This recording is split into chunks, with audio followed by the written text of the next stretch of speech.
He salvaged ship broken dreams drifted through the asteroid field like a lost soul searching for redemption.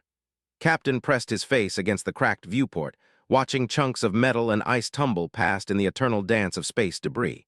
His ship groaned under the stress of another patch job, held together by prayer, duct tape, and sheer human stubbornness. "Another dead end," muttered his engineer, Sarah, as she emerged from the engine compartment covered in grease and frustration. "The hyperdrive's running on fumes, and we've got maybe 3 days of life support left." Nodded grimly. 3 months of chasing salvage leads had yielded nothing but empty holds and mounting debts. The Galactic Salvage Guild would repo his ship soon, and then he'd be just another human floating in the void, unwanted by the galaxy's more civilized species. That's when the proximity alarms screamed. "Contact bearing 27 Markate," Sarah called out, diving for the scanner station. "It's big, really big." Through the swirling cosmic dust, a massive shape emerged. The vessel was unlike anything in the databases, sleek where human ships were angular, flowing where alien designs were geometric. Crimson hull plates caught starlight like dried blood, and strange symbols pulsed along its length with an inner fire. "Life signs?" asked, his heart hammering against his ribs. "Faint, one entity barely registering. The ship's been drifting for God, the computer estimates at least 2,000 years." Ancient derelicts were the holy grail of salvage operations. If they could claim it under maritime law, the technology alone would set them up for life. But something about this ship made skin crawl.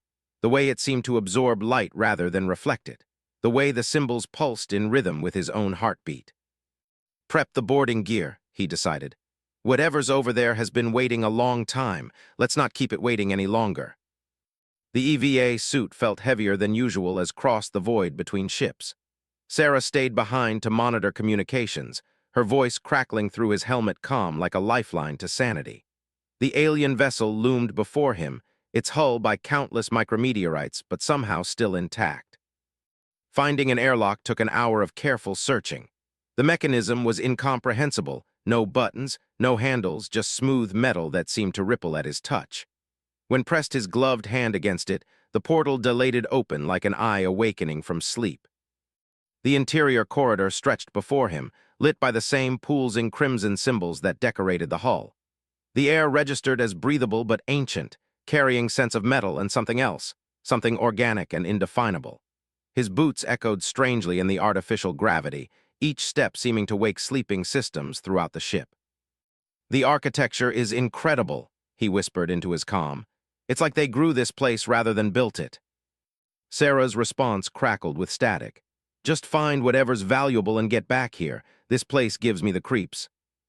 Followed the corridor deeper into the vessel's heart. Chambers branched off on either side, filled with equipment he couldn't identify and screens displaying incomprehensible data. Everything seemed to be waiting, as if the ship itself was holding its breath. At the ship's center, he found it. The chamber was vast and circular, dominated by a raised dais in the center. Upon it lay a figure that made stop breathing.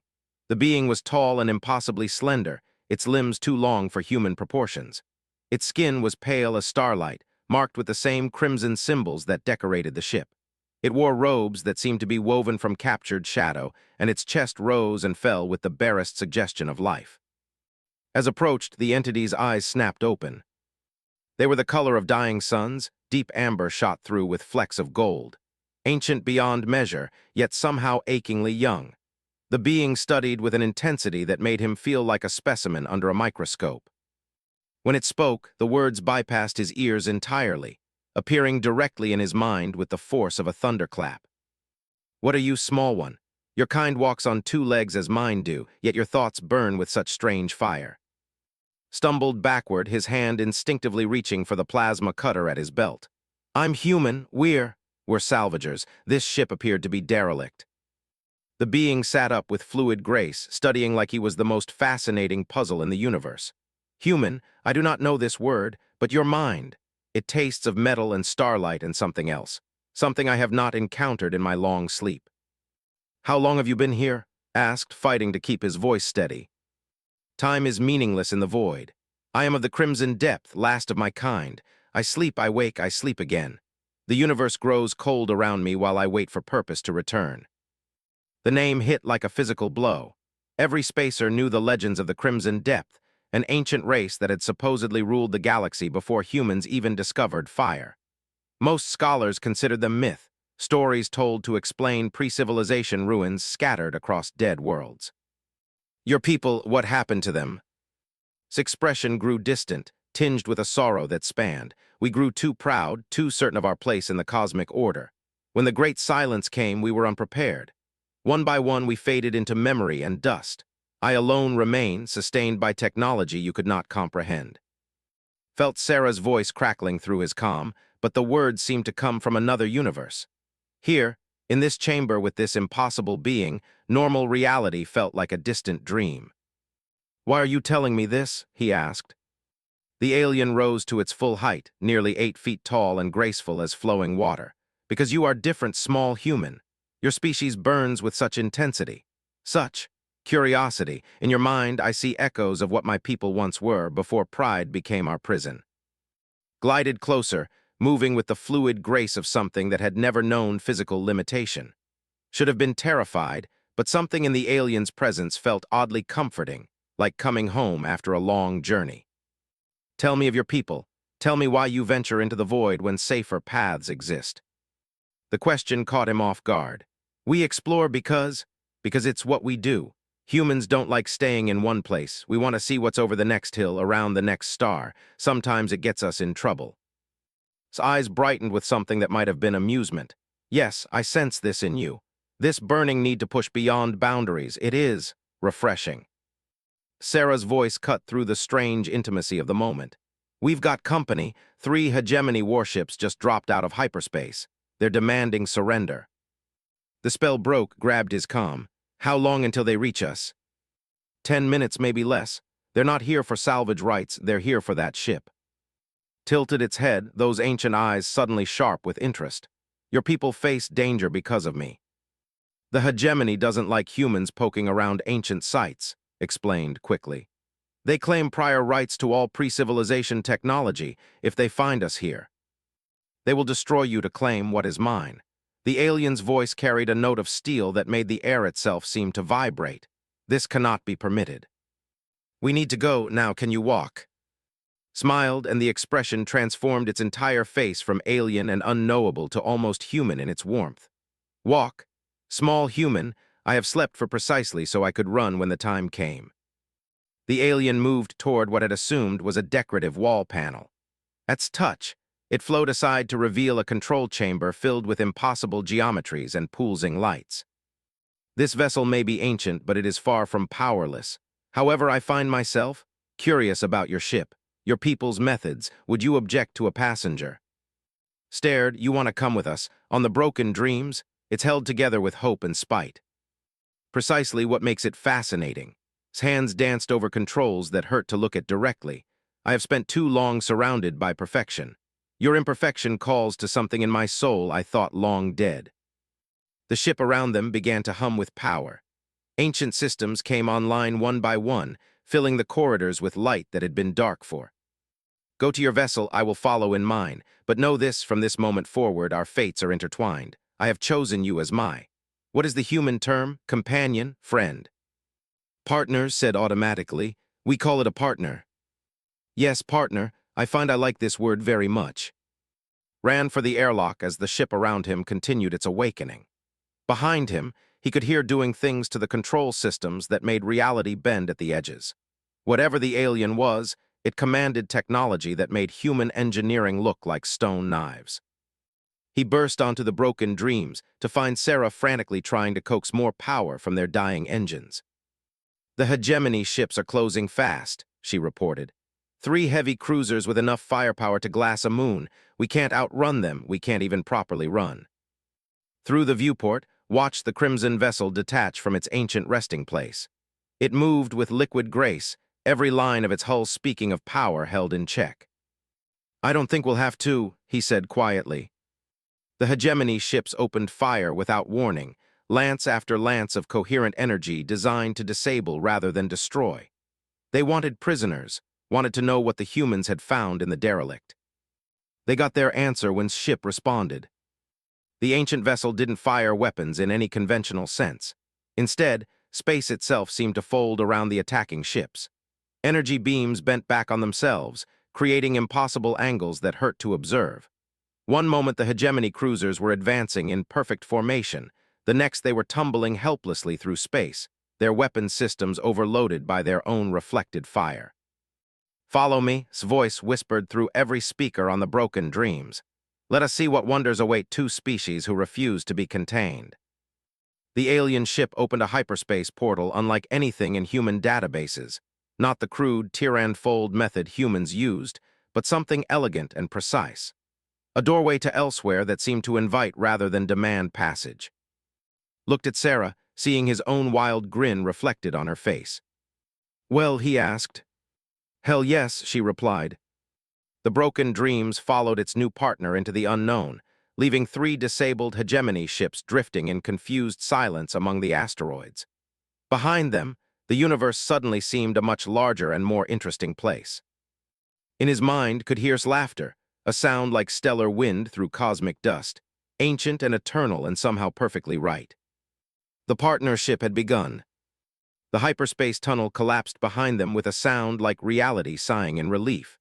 Found himself staring out at a star system that definitely wasn't in any human database. Three purple suns orbited each other in a complex dance, casting weird shadows across a dozen worlds that sparkled like jewels in the cosmic void. "Where are we?" Sarah asked, her voice hushed with wonder. Ship glided alongside the broken dreams with impossible grace. Through the viewports, could see the alien moving through its vessel's corridors, touching controls and awakening systems that had slept for longer than human civilization had existed. "Sanctuary," the alien's voice whispered through their communications array. "A place my people discovered long ago, before pride became our downfall. Here, we can speak properly without fear of interruption." "Properly?" raised an eyebrow. "There are things about your species I must understand. Your mind touches mine with such interesting resonance, but human thoughts are layered in ways I did not expect." The two ships settled into orbit around the innermost world, a garden planet that looked like someone had taken Earth's best features and improved them. Crystalline cities dotted the continents, their spires catching and refracting the star light into rainbow cascades. "Is anyone down there?" Sarah asked, running passive scans. "No longer. The builders departed this realm eons ago, leaving only their cities as monuments to possibility. But the atmosphere remains breathable and the technology still functions. It will serve our purposes." Felt a strange flutter in his chest at the phrase, "our purposes." When had this become a joint venture? When had he started thinking of the ancient alien as, well, as a friend? They took the shuttle down to the planet's surface, leaving the ships in orbit.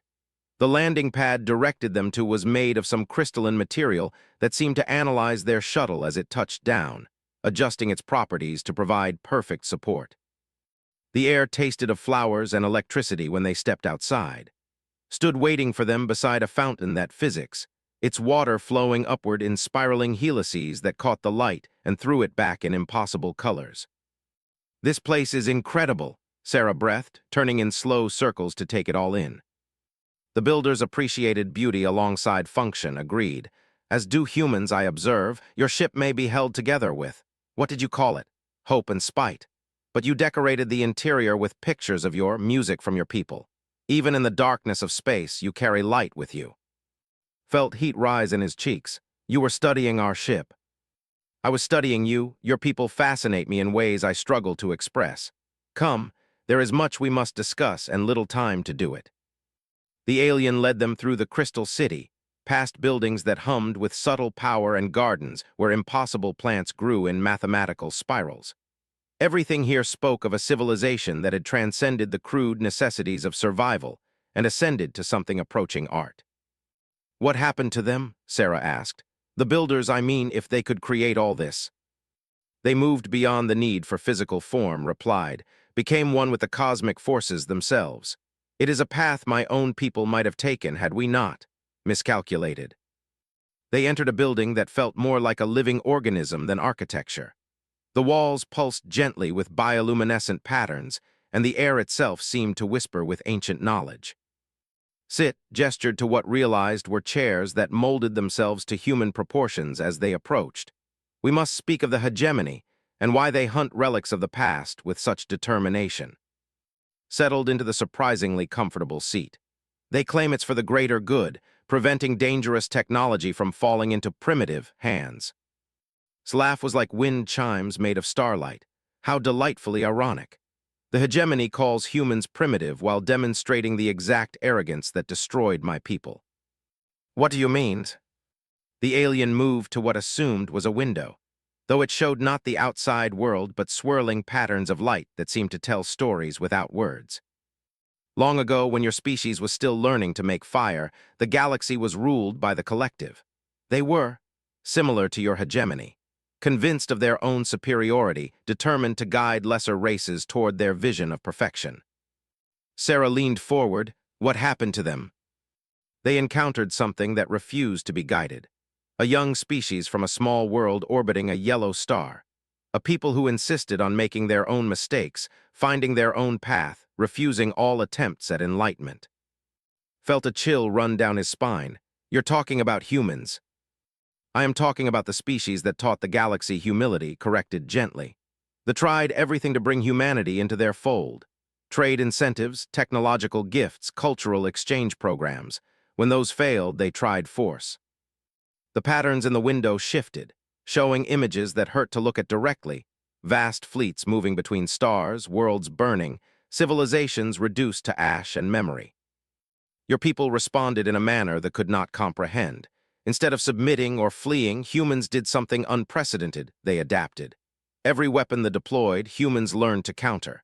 Every tactic they employed, humans found a way around. But more than that. Turned from the window, its ancient eyes bright with something that might have been admiration. Humans made friends. Species that had dismissed as irrelevant suddenly found themselves with human allies who taught them to see their own worth. Worlds the collective had written off as worthless became bastions of resistance when humans showed them how to use their unique properties as advantages. The hegemony never told us any of this, said quietly. Of course not, because the end of that war marked the beginning of their rule. When the dust settled and they were scattered to history, the surviving galactic powers looked around for someone to blame. Humans were the obvious choice, the chaos bringers who had upset the natural order. Sarah's eyes narrowed, so they created the hegemony to keep humanity contained. They created the hegemony to prevent another species from doing what humans had done, proving that the natural order was neither natural nor ordained. They maintain their power by convincing the galaxy that humans are dangerous, unpredictable, requiring constant supervision. Stood and began packing, his mind racing. But you don't see us that way. His expression grew thoughtful. I see a species that burns with the same fire my people once possessed before we became convinced that perfection was achievable. You embrace chaos as a tool rather than an obstacle. You find beauty in imperfection and strength in adversity. Most importantly, the alien moved closer and caught a scent like ozone and starflowers. You refuse to be diminished by the opinions of others. When the galaxy tells you to stay in your corner, you venture forth anyway. When they say you are too primitive to understand ancient technology, you take apart their most advanced systems and improve them. It is inspiring. Inspiring enough that you want to stick with us? Sarah asked with a grin. More than that, his voice took on a note of steel determination. I have decided to help you become what the galaxy fears you already are. Which is free. The word hung in the air like a challenge to the universe itself. Felt his heart hammering against his ribs as the implications sank in. This ancient being, possibly the last of its kind, possessing technology beyond human understanding, wanted to help them fight back against the powers that had spent centuries keeping humanity penned up like dangerous animals. The hegemony won't just let this happen, he said slowly, if they even suspect what you're suggesting. Then we must ensure they do not suspect until it is far too late. Move to another impossible device, something that looked like a cross between a computer and a musical instrument. I have been monitoring their communications since our encounter. They are concerned about what you discovered on my vessel. Data flowed through the air in holographic displays that somehow translated themselves into concepts could understand. Fleet movements, resource allocations, priority communications, all painting a picture of an organization suddenly very worried about ancient technology falling into human hands. "They're mobilizing half their fleet," Sarah whispered, "all to hunt down one salvage ship and whatever we found. They fear what I represent," explained. "Proof that though we're not the first to rule this galaxy and evidence that even the mightiest civilizations can fall. But more than that, they fear what you represent. Which is change, evolution, the possibility that the current order is not eternal." The aliens' eyes blazed with inner fire. "Together, we represent something they cannot tolerate, proof that the universe is vast enough for multiple paths to coexist." Found himself nodding before he realized it. Something about's words resonated deep in his bones, awakening a defiance he hadn't known he possessed. "What do you propose we do about it?" "We begin small. We find others like you, humans who refuse to accept limitation, who dream of something greater than the cages they have been given. We share knowledge, technology, hope. We build a foundation." Sarah laughed suddenly, a sound bright with possibility. "A resistance movement." "A resurrection movement," corrected. "We resurrect the human spirit that once humbled the. We remind your species of what they are capable of when they refuse to be controlled." The alien touched another control, and the chamber filled with images, star charts, planet surveys, resource assessments. Realized he was looking at a complete intelligence package on human settlements throughout the galaxy. "I have identified 17 colonies that show signs of independent thinking. Worlds where humans have begun to push against hegemony restrictions, developing their own technologies and trade relationships. They require only a catalyst to transform rebellion into revolution." "You want us to be that catalyst," said. It wasn't a question. "I want us to be that catalyst," replied firmly. "This cannot be accomplished by humans alone, just as it cannot be accomplished by ancient wisdom in isolation. We must combine human adaptability with technologies the hegemony has forgotten how to fear."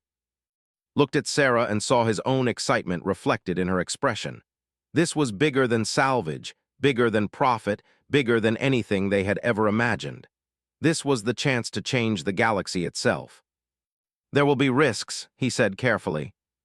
"The greatest risk is doing nothing while your people fade into managed obscurity." Stepped closer and caught the full weight of those ancient eyes. "I have waited for a purpose worthy of my continued existence. I believe I have found it in humanity's potential. And if we fail, then we fail gloriously, in a manner that will inspire others to continue the work." The alien smiled, and the expression transformed its entire face from ancient and unknowable to startlingly human. "But I do not believe we will fail. Your species has a gift for achieving the impossible when the universe tells them they cannot." Extended his hand without thinking about it. "Partners." Stared at the offered hand for a moment, then reached out with one long, pale finger and touched palm. The contact sent electricity racing up his arm, not painful, but warm and oddly comforting. "Partners," the alien agreed. "For life, as you humans say." "For life," confirmed. Sarah whooped with joy, breaking the solemn moment and filling the chamber with very human laughter. Tilted its head, studying this display of emotion with obvious fascination. "Yes," it murmured, "definitely inspiring." Outside the crystal windows, the triple suns set in a blaze of purple and gold, painting the ancient city in colors that spoke of possibilities yet to be explored. Tomorrow, they would begin the work of building something new from the ashes of what came before. Tonight, for the first time was no longer alone. And for the first time in their lives, and Sarah were no longer just surviving. They were becoming something more. 6 months later, the galaxy was no longer the same. Stood on the observation deck of New Defiance Station, watching cargo ships arrive and depart with a regularity that would have been impossible to imagine when this had all started. The station itself was a marvel of combined human engineering and ancient technology, brutal efficiency married to elegant design, creating something that was somehow more than the sum of its parts. "The colony just transmitted their acceptance," Sarah reported, entering the deck with a data pad and a grin that hadn't faded since they'd received their third dozen recruitment message that week. "That makes 47 human colonies that have officially withdrawn from hegemony oversight." 47, repeated, tasting the number. 6 months ago, we were 3 people with a broken ship and impossible dreams." Dreams have power when shared with the right minds. His voice drifted from the speakers. The alien had taken to speaking through the station's communication systems rather than appearing in person, a courtesy, it claimed, though suspected it simply enjoyed the theatrical effect. Through the observation windows could see ship, no longer the crimson vessel they'd first encountered, but something new and strange. The alien had been modifying it, incorporating human design principles and technologies in ways that shouldn't have worked but somehow did. The result looked like a sailing ship crossed with a cathedral, elegant curves interrupted by purely functional human additions that gave it character. The hegemony response to withdrawal? Asked. Sarah's grin faltered slightly. 3 battleships dispatched to restore order and protect civilian populations from terrorist influences. Standard response, nodded grimly. What's our nearest asset to the system? The merchant vessel Probable Cause, captained by your human colleague. She was delivering fabrication equipment to the mining station at 7. Perfect, signal her to. Already done, Sarah interrupted.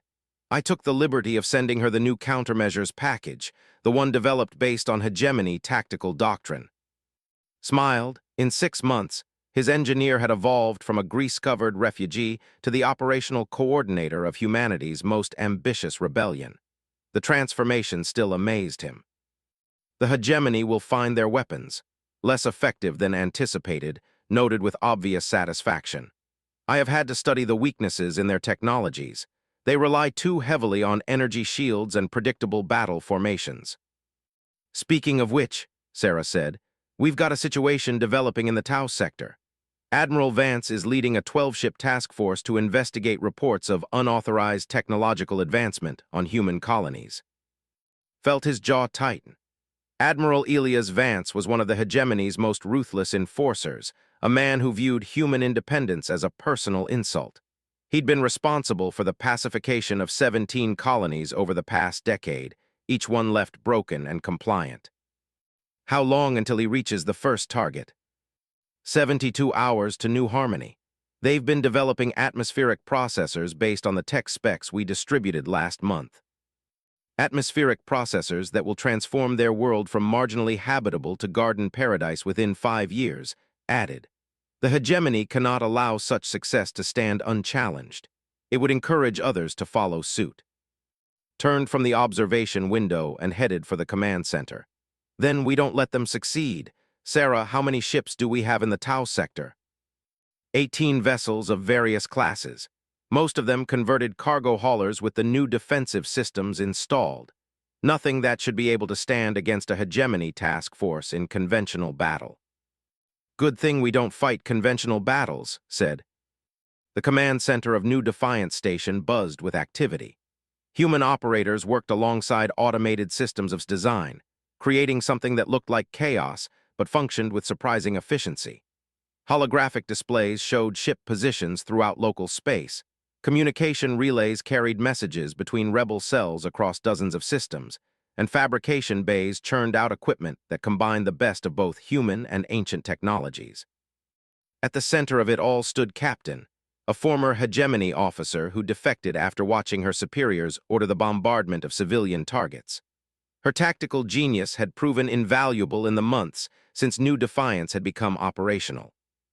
Admiral Vance is good, she reported as approached, but he's also predictable. He'll use standard hegemony doctrine, overwhelming force applied precisely and without mercy. Advantages? Asked. His ships are powerful and his crews are well-trained. They have superior numbers and firepower. Disadvantages? Smiled wolfishly. They think they're fighting humans. They have no idea what they're actually up against. His form materialized beside them, not physically present, but a holographic projection that seemed solid enough to cast shadows. The alien had grown more comfortable with this method of interaction, claiming it allowed for better emotional resonance with human communication patterns. Admiral Vance is also proud, the ancient being noted. I have studied his service record. He views this assignment as beneath his dignity, hunting primitive rebels when he could be commanding a frontline fleet. This wounded pride will make him careless. Careless enough to walk into a trap? Asked. Careless enough to underestimate what 18 modified cargo ships can accomplish when guided by beings who understand both human ingenuity and tactical doctrine. Brought up a three-dimensional display of the Tau sector, showing Vance's projected course and the positions of rebel vessels. We can't meet him head-on, but we don't need to. The asteroids in this region are rich in ferrous minerals, perfect for sensor interference, and the rebel colonies have been busy. The display shifted, highlighting dozens of small installations scattered throughout the asteroid field. Realized he was looking at a network of hidden bases, sensor relays, and weapon platforms. When did this happen? He asked in amazement. While you were handling the political negotiations with the Rim worlds, Sarah explained. Turns out, when you give humans advanced manufacturing technology and tell them to defend themselves, they get creative really fast. Human creativity amplified by technology that responds to intent rather than mere mechanical input, added proudly. Your people have exceeded my most optimistic projections. Studied the tactical display, beginning to see the shape of his plan. You want to bleed him, make him chase ghosts while his forces get picked apart piecemeal. More than that, replied. I want to humiliate him. The hegemony's power rests on the perception that resistance is futile, if we can make one of their premier admirals look incompetent. Other colonies will be inspired to join the rebellion, finished, and other hegemony officers will start questioning their orders. The beginning of doubt is the end of absolute authority, observed. I watched my own people's certainty crumble in much the same way. Preparation for the Tau sector operation took 18 hours. Ships were repositioned, supplies distributed, and communication protocols established. Found himself thinking back to 6 months ago when he'd been a desperate salvage captain with a dying ship and impossible debts. Now he was coordinating a military operation that could change the balance of power in an entire sector. The transformation still felt surreal. Second thoughts? Sarah asked, joining him in his quarters as he reviewed the final mission parameters. About the operation? No, about all of this, sometimes. Gestured toward the reports scattered across his desk, colony status updates, recruitment figures, intelligence assessments. 6 months ago, I was worried about keeping the broken dreams running. Now I'm responsible for the hopes of millions of people. Sarah sat beside him, her expression thoughtful. You know what told me yesterday when I asked why it chose us? What? It said humans don't seek responsibility, they accept it when it becomes necessary. Most species either run from duty or seek it out for personal gain. We just do what needs doing. Smiled. Sounds like something an ancient alien philosopher would say. Maybe, but maybe it's also true. The operation began 36 hours later. Admiral Vance's task force arrived at New Harmony exactly on schedule, expecting to find a frightened colony ready to surrender at the first show of force. Instead, they found empty space and sensor readings that made no sense. Where are they? Vance demanded, his voice carried across space by communication relays that had taught the rebels to tap. Unknown, sir, his tactical officer replied. All colonial installations appear to be gone. What Vance didn't know was that the entire colony had been evacuated to concealed shelters in the asteroid field, using transport technology that his sensors couldn't detect. To his instruments, New Harmony looked deserted. Scan for debris, Vance ordered. They may have destroyed their installations to prevent capture. While his ships spread out to investigate, rebel vessels began their work. Watched from New Defiance Station as the tactical display showed tiny pinpricks of light moving through the asteroid field, modified cargo ships using stealth technology to approach undetected. The first attack came from a converted mining ship called Honest Work. Its crew had replaced the mining lasers with weapons that fired concentrated bursts of energy, technology that could slice through hegemony shields like they were made of tissue paper. The hegemony destroyer Righteous Purpose never saw it coming. Direct hit on Target 7, reported calmly. Engine systems disabled, life support compromised, they're dead in space. Admiral Vance is repositioning his remaining ships, another operator called out. Tight formation, maximum defensive posture. Exactly as predicted, his voice whispered through the command center. He seeks to minimize his exposure by clustering his vessels. This will make him vulnerable to the next phase. The next phase involved something that still didn't fully understand. Had explained it as weaponized physics, technology that could manipulate gravitational fields and electromagnetic radiation in ways that violated everything humans thought they knew about science. When the rebel ship Bad Decision activated its gravity projector, Admiral Vance's tight formation became a liability. His ships were suddenly pulled together by artificial gravity fields, their hulls scraping against each other as they fought to maintain position. "What the hell is happening?" Vance screamed across the communication channels. Smiled grimly. "Something impossible, Admiral, which is exactly the point." The battle continued for 6 hours. One by one, Vance's ships were disabled by attacks that seemed to come from nowhere and everywhere at once. Weapons that shouldn't exist fired from positions that couldn't be detected, while ancient technologies turned the hegemony's own tactics against them. By the time it ended, Admiral Vance had lost 8 of his 12 ships and was fleeing the system with his remaining vessels badly damaged. "Pursuit, sir?" asked. "No," decided. "Let him go, let him report what happened here." Wise approved. Fear is a more potent weapon than destruction. Word of this defeat will spread throughout hegemony space, and every commander will wonder if their technology is sufficient to face what humanity has become. Over the following weeks, the effects of the Tau sector victory rippled across human space. Colonies that had been hesitant to join the rebellion suddenly found their courage. Hegemony governors reported increasing incidents of civil disobedience and technological irregularities. Several alien species that had been suppressed by the hegemony began reaching out through back channels, seeking information about humanity's new capabilities. "We're not just fighting for human independence anymore," realized during one of his regular strategy sessions with. "We're showing the entire galaxy that the hegemony can be resisted."